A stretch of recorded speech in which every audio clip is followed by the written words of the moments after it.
দুই ব্যক্তির ধনী হওয়ার কৌশল।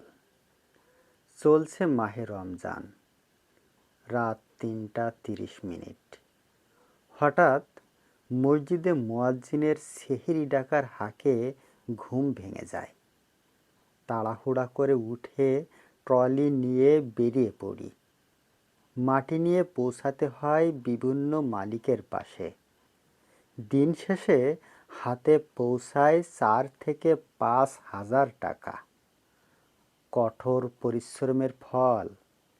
রোজা নামাজের নেই পরোয়া। সময় কোথায়?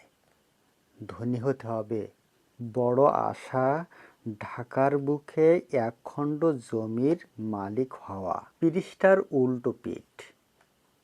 চলছে মাহে রমজান, রাত ৩টা ৩০ মিনিট। হঠাৎ মসজিদে মুয়াজ্জিনের সেহরি ডাকার হাঁকে ঘুম ভেঙে যায়। আল্লাহর ডাকে সেজদায় লুটিয়ে পড়ি। সেহরি করে ঢুকে পড়ি রোজার মাঝে। কেন নয়? এই রমজানের জন্য অপেক্ষা করি ১১টি মাস। জান্নাতে একখণ্ড জমির মালিক হওয়ার আশায়।